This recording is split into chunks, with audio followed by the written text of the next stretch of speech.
Hello everyone, my name is Sonu Bansal. Bansal hits channel में आप लोगों का स्वागत है। आज मैं आपको आईआईटी जोधपुर का जो फॉर्म फिलअप करना है उसके बारे में मैं आपको बताऊंगा। सबसे पहले आपको क्या करना है, आपको गूगल मेल आईआईटी जोधपुर की तरफ से मिला होगा।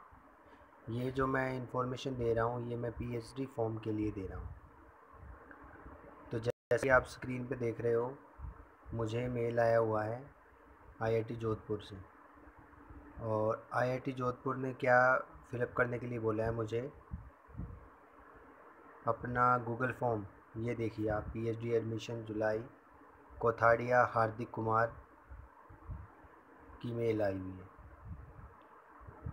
तो इस बार ये देखो, dear candidate greetings from the department of mechanical engineering, इस तरह का मुझे मेल आया हुआ है। और ये मेल मुझे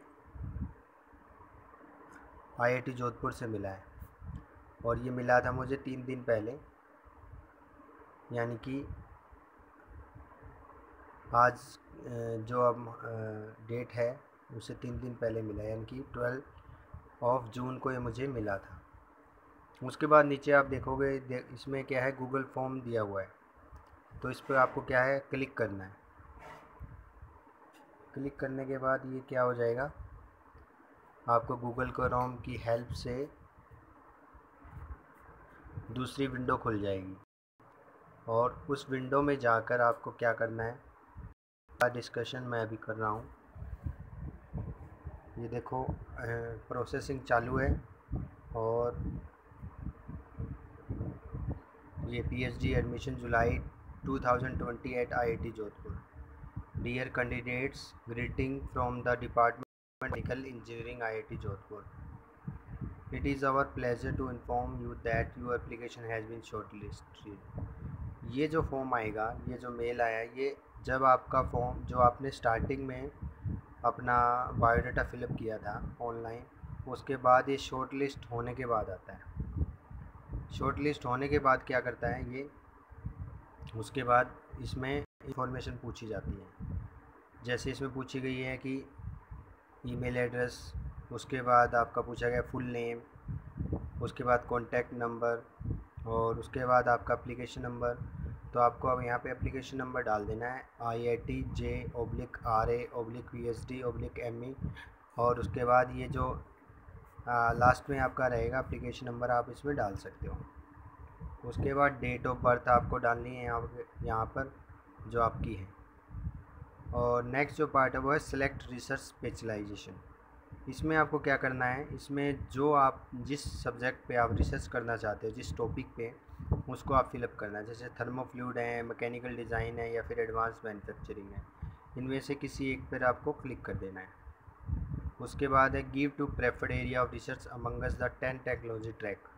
उसके बाद इसके लिए क्या करना पड़ेगा, आपको आईआईटी की जो जोधपुर है उसके साइट्स पे जाना पड़ेगा। और साइट्स पे उसके डिपार्टमेंट में जाना है आपको। जैसे मैकेनिकल इंजीनियरिंग डिपार्टमेंट में जाओगे, तो जैसे मैकेनिकल इंजीनियरिंग डिपार्टमेंट जाओगे वहाँ पे आपको 10 टेक्नोलॉजी ट्रैक दिखाई देंगे। उनमें से कोई भी आप 2 ट्रैक चूज़ कर सकते हो। और नेक्स्ट जो है पूछा गया है कि will you be able to give an online interview over WebEx और सच अदर वीडियो प्लेटफॉर्म। तो बिकॉज ऑफ क्यों, अभी लॉकडाउन चला हुआ है, तो वो आईआईटी हैं या कोई भी इंस्टीट्यूट है वो क्या करेगा, आपको कॉल नहीं करेगा इंटरव्यू के लिए, वहाँ पे बुलाएगा नहीं। तो उसके लिए आपको क्या है, ऑनलाइन ही इंटरव्यू देना पड़ेगा। तो इसके लिए आपको करना है यस। आप नो भी करोगे तो भी ऑनलाइन ही इंटरव्यू होगा, उसके लिए कोई ऑप्शन नहीं है। नेक्स्ट है आपका title of your MTech, PG dissertation और बीटेक प्रोजेक्ट। इसमें आपको अपना एमटेक का जो टाइटल था आपका वो फिलअप करना है। उसके अलावा बीटेक, अगर एमटेक बेसिस पे लेते हो एडमिशन तो आपको बीटेक का प्रोजेक्ट फिलअप करना है। अदरवाइज़ यहाँ आपको एमटेक का ही डिजिटेशन फिलअप करना है title. Name of MTech specialization, आपकी स्पेशलाइजेशन एमटेक में क्या थी वो फिलअप करनी है। उसके बाद summary of the research project work you have carried out, ये आपको समरी बतानी है प्रोजेक्ट की कि आपने जो आपका जो एमटेक स्पेशलाइजेशन प्रोग्राम था उसमें आपने क्या क्या काम किया, उसकी समरी आपको यहाँ पे लिखनी है। यानी कि एब्स्ट्रैक्ट पार्ट जो आपका था वो यहाँ पे आप लिख सकते हो। जो आपकी थीसिस थी उसके अंदर एब्स्ट्रैक्ट पार्ट आपने लिखा होगा वो यहाँ पे आप कॉपी पेस्ट कर सकते हो। उसके बाद सबसे मेन इंपॉर्टेंट पार्ट है right the statement of purpose, SOP बोलते हैं। तो SOP आपका है वो 100 to 200 वर्ड्स में आपको लिखना है। और सबसे बड़ी बात कि इसको बड़े ध्यान से आपको बहुत अच्छे तरीके से इसको लिखना है। स्टेटमेंट ऑफ पर्पज़ में बेसिकली आपको लिखना है कि आपका बैकग्राउंड क्या था और आपकी रिसर्च किस बैकग्राउंड में हुई थी अभी तक, और आगे आप रिसर्च किस बैकग्राउंड में करना चाहते हो। यानी कि जो टॉपिक आपने सेलेक्ट किए हैं उनमें से ही रिलेटेड आपको यहाँ पे स्टेटमेंट ऑफ पर्पज़ बनाना है। कुछ आप गूगल से भी हेल्प ले सकते हो और उसके बाद इसमें आप एडिट करके उसमें लिख सकते हो। तो इस तरह से SOP बनाना बहुत ही ज़रूरी है और वो बहुत ही अच्छे तरीके से बनी होनी चाहिए। नेक्स्ट है number of peer reviewed journal paper. तो आपने आपके जो पीयर रिव्यूड हैं, मतलब किसी के साथ जर्नल पेपर आपने कितने लिखे हैं, सबमिट किए हैं, अकेले नहीं। आपने मान लो आपका नेम है कुछ भी अभिषेक है, तो अभिषेक कुमार के नाम से और अभिषेक कुमार के साथ मान लो सुनील कुमार आपका फ्रेंड है, उसके साथ मिलकर आपने कितने जर्नल पब्लिश किए हैं वो आपको यहाँ पे लिखने हैं। उसके बाद एक give detail of 2 best journal paper.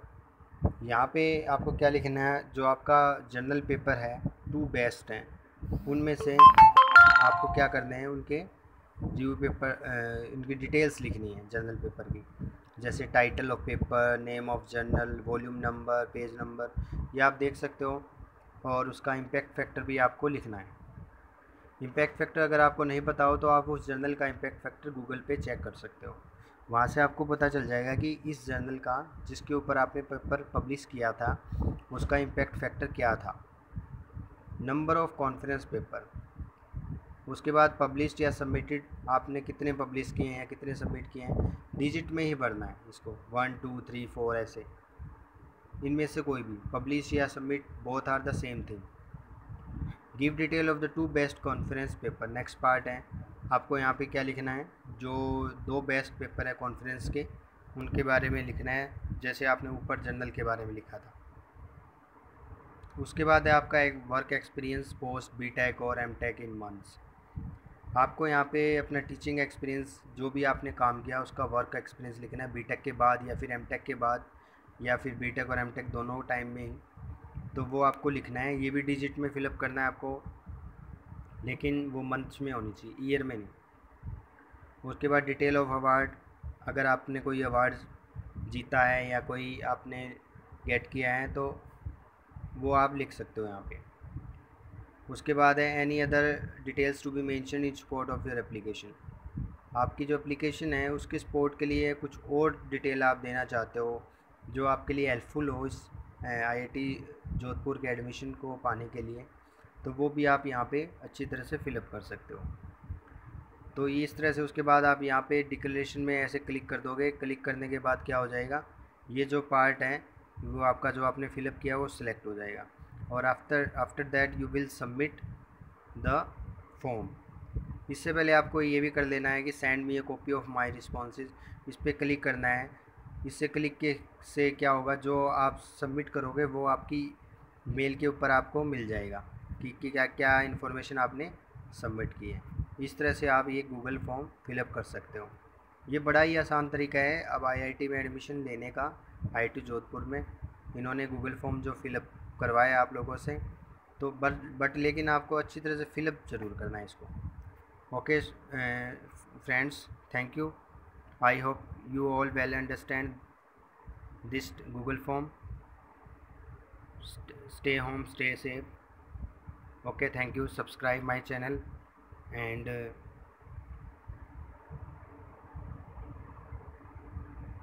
comment me